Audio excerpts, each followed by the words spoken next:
Hello friends, আসসালামু আলাইকুম। আমার সাথে রয়েছে নয়শিন আপু। আপু কেমন আছেন? আলহামদুলিল্লাহ ভালো আছি, আল্লাহর রহমতে ভালো আছি। তুমি কেমন আছো? আচ্ছা, আলহামদুলিল্লাহ ভালো আছি আপু। তো আমার শুরুতে যে কোয়েশ্চেনটা থাকবে, সবারই একটা জানার আগ্রহ, সবার যে একটা বিষয় যে আপনি কবে বিয়ে করতেছেন বা বিয়ে কেন করতেছেন না, কি কারণে আপনি কেন আপনার লাইফটা শেষ করে দিচ্ছেন? এটা দর্শকের কমেন্ট, এটা আমার কমেন্ট না, দর্শকের কমেন্ট। হ্যাঁ, এই কমেন্টগুলো অনেক বেশি আসে, আমার পেজে আসে। আবার অনেকেই জানে আমি তো বিয়ে করেই ফেলছি, অনেকেই জানে আমি বিয়ে করে ফেলছি। তোমরা কি জানো আমি বিয়ে করছি? এটা আমি শুনেছি, সবাই আমাকে কমেন্ট করে মেসেজ করে বলে যে নয়শিন আপু বিয়ে করছে, দাওয়াত দিলেন আচ্ছা, না, বললেন না। আমি বলছি না, আমি তো কিছুই জানি না বিয়ে করছে কেন, কিভাবে, কি। আমি বিয়ে করলে তো অবশ্যই তোমাদের জানাইতাম। শামসুল ভাইয়া সবার আগে জানতো, বা তোমাদের দাওয়াত দিতাম। আর আমি বলছি, আমি যদি কখনো বিয়ে করি আনুষ্ঠানিকভাবে করব, যেহেতু হচ্ছে আমার বিয়েতে কোনো অনুষ্ঠান হয় নাই নিলয়ের সাথে। তো আমি যদি কখনো বিয়ে করি আনুষ্ঠানিকভাবে করব, এটা পাবলিক জানতে পারবে। আচ্ছা, আমি যে বিয়ে করে ফেলছি এই বিষয়টা কেন আসছে আমি বলি, এটা আগে একটু ক্লিয়ার করি। আমি যখন আজেরা ঘরে বসে থাকি, আমার কোনো একটা কিছু শিখতে ইচ্ছা করে। আমার একাকিত্বের সময় হচ্ছে আমার ফোন। তো ফোনে আমি এডিট করা শিখি, যেহেতু আমার ভিডিওগুলো আমি করি, এডিট আমার করতে হয়। তো আমি দেখলাম চ্যাটজিটি, জিমিনি, এআই যেটা, নতুন এডিট শিখলাম যে এটার মাধ্যমে ছবি অনেক কিছু বানায় দেওয়া যায়। তা আমি করলাম কি, মজার ছলে আমি জিমিনিকে বললাম আমাকে একটা কাপল পিক বানায় দাও। ও খুব সুন্দর কাপল পিক বানাই দিচ্ছে। তো ওইটা আমি আমার পেজে নিজেই আপলোড করছি যে আলহামদুলিল্লাহ এত তারিখ মানে বিবাহ সম্পূর্ণ করলাম, এই টাইপের। তো আমি বুঝি নাই যে তোমার পাবলিক সবাই এটা, এআই জিনিসটা কিন্তু আমাদের বাংলাদেশে এখন সবাই ভালোভাবে বুঝে না, মানে কম বুঝে। আর আমাদের মা যারা আছে, চাচি যারা আছে, খালা যারা আছে, তারা কিন্তু বুঝে না, তারা এআই কে মনে করে যে এটাই রিয়েল। তো আমি এআই দিয়ে একটা ছেলের পিক না, আমাকে এআই এক এক সময় এক একটা ছেলের পিক দিয়ে বানায় দিছে। তো আমি এরকমও দিছি যে আমি কাল নাগিনি জেনেও মজার কথা বলি, এরকম পোস্ট দিছি এআই থেকে কাপড় পিক নিয়ে, যে আমি কাল নাগিনি জানা সত্ত্বেও সে আমাকে জেনে শুনে আমার হাত ধরছে। বুঝো, আমি কিন্তু আমার নিজেকে খারাপ বানাইছি, ছোট করছি, যেহেতু আমাকে অনেক গালি আসে আমি ভালো না এটা সেটা। ওইটাতেও মানুষ লাভ রিয়েক্ট দিয়া কনগ্রাচুলেশনস আপু, অনেক অনেক অভিনন্দন, আপনার আগামী দিনগুলো ভালো হোক, আমরা চাইছিলাম বিয়ে করেন। তো যাই হোক, আমি এখনো বিয়ে করি নাই, ওইটা ছিল এআই পিক, মজার ছলে আমি আপলোড করছি। আর সবাই চায় যে হচ্ছে আমি বিয়ে করি, একা কেন থাকি। এবার বলি আমি কেন বিয়ে করি না। আমি যখন বিয়ে করব অবশ্যই সবাইকে জানবো। আমি এখনো ডিপ্রেশন থেকে বের হইতে পারি নাই। যে প্রশ্নটা ছিল যে এআই দিয়ে হঠাৎ করে মাথায় কেন আসলো, যে আমি একটা ভিডিও দেখেছিলাম, আপনি বলেছিলেন যে কোন দল বা কেউ যদি পাশ করে জামাত, আপনি তাহলে বিয়ে করবেন। তো ওইটাও অনেক ভিউজ হয়েছে, বা হ্যাঁ, দর্শক আশা ছিল যে আপনি বিয়ে করবেন। তো ওই ভিডিওটা কেন করা বা কি কারণে? কারণ আমি একা থাকি, আমার মাথায় যখন ভূত চাপে, মনে করো যখন যেটা মন চায় ওইটাই করি।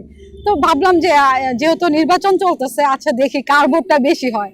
তো আমি যখন জামাতের কথা বলছি, মানে ওই জামাত আর বিএনপি নিয়ে, হ্যাঁ, জামাত যদি জিতে যায় আমি বিয়ে করব, আর বিএনপি যদি জিতে যায় আমি হাতে আংটি পরবো। তো এটা আমি মজার ছলে ভিডিওটা করছি। আর আমি বুঝতাম না যে আসলে এত বছর পরেও এই টপিক নিয়ে আমি কথা বললে ভিউজ হয়ে যাবে বা ভাইরাল হয়ে যাবে, আমি বুঝি নাই। তো এটা মজার ছলে করা, মজার ছলে করা। আর তোমার হচ্ছে তারপর আমার মাথায় আসলো, যেহেতু আমি পাবলিকে কথা দিছি বিএমপি আসলে হাতে আংটি পরবো। তো আমি এআই এডিট শিখলাম নতুন নতুন, এটা আমি আমার পেজে ভিডিও দিয়ে ক্লিয়ার করছি।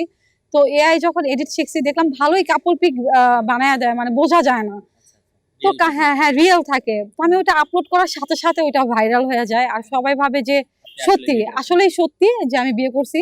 আর এর ছেলেকে যদি আপনারা কেউ এনে দিতে পারেন, ছেলেটা মাশাআল্লাহ সুন্দর ছিল, তাহলে আমি বিয়ে করবো ওই ছেলেকে, যদি আপনারা ওই ছেলেটাকে খুঁজে বের করে দিতে পারেন। এআই যে ছবিগুলো, আপু আপনার কাছের মানুষ যারা আছে, রিলেটিভ, আত্মীয় স্বজন, ভাই বন্ধু, তো ওরা কি ভাবছে? ওরা কি ভাবছে এটা রিয়েল নাকি এআই? ওদের প্রতিক্রিয়া কেমন ছিল? আচ্ছা, তারা সবাই ভাবছে যে আমি বিয়ে করে ফেলছি। আমার বাবার কাছে অনেক ফোন আসছে, আমার মার কাছে অনেক ফোন আসছে, আমার খালার কাছেও ফোন আসছে। আমার খালা আবার আমার মাকে ফোন দিয়ে বলতেছে নওশিন কি সত্যি কাউকে বিয়ে করে ফেলছে।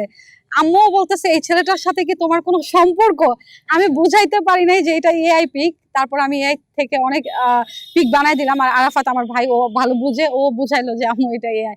পরে আম্মু আর কি আমাকে রাগ করছে যে এইসব নিয়ে কেন মজা করো, ফেক ভাবে কেন মজা করো, কারণ অনেকে সিরিয়াস ভাবে নেয়, আমাদেরকে প্রশ্ন করে, তখন উত্তরে কি বলবো। তো আমার খালার কাছে তার বান্ধবীরাও ফোন দিছে যে শুনে ভালো লাগলো, ছেলেটা অনেক সুন্দর হয়েছে, ভালো মানাইছে। তো তো যাই হোক অনেক দোয়া রইলো। তো অনেকেই ভাবছে যে বিয়ে করে ফেলছি, আসলে ওইটা এআর মানুষ, এআর মানুষের সাথে কখনো বিয়ে হয় না। আর আমি একটা ছবি না, অনেকগুলো ছবি দিছি আমি এক এক ছেলের সাথে এক এক রকম চেহারা। তো ওইখানে আমি অনেক গুড কমেন্ট পাইছি। অনেকেই চায় যে আমি ডিপ্রেশন থেকে বের হয়ে আসি, বের হয়ে বিয়ে করি, সংসার সাজাই, একাকিত্বটা দূর করি। এখন আমি বলি, তুমি আমাকে জিজ্ঞাসা করছো বিয়ে কেন করতেছেন না, এটা তোমার কোয়েশ্চেন না, এটা সবারই কোয়েশ্চেন যে আমি কেন বিয়ে করতেছি না। প্রথমত আমি যে কারণে বিয়ে করতেছি না, আমার লাইফে অনেক বড় একটা অ্যাক্সিডেন্ট হয়ে গেছে। এটা আজকে থেকে যদি ৩-৪ বছর আগে যায় সবাই জানতে পারবে। নিলয় যাওয়ার পর আমার উপর দিয়ে এমন কোনো টর্চার হয় নাই, এমন কোনো অপবাদ নাই আমার এমনিতেই অনেক কথা উঠছে আমাকে নিয়ে, আমার চরিত্র ভালো না, আমার শাশুড়ি অনেক রকমের কথা বলছে। যাই হোক, সে তার জায়গা থেকে রাগ থেকে বলছে।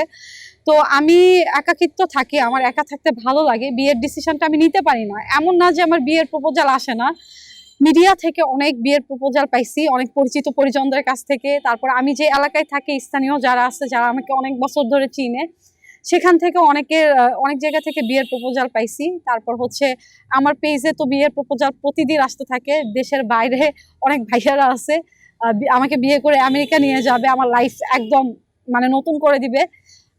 তো আমি বিয়ে করি না। এখন যদি হুট করে আমি বিয়ের ডিসিশন নেই, একটা মানুষ আমার লাইফে আসবে, কিন্তু সেই মানুষটাকে আমি ভালোবাসতে পারবো না।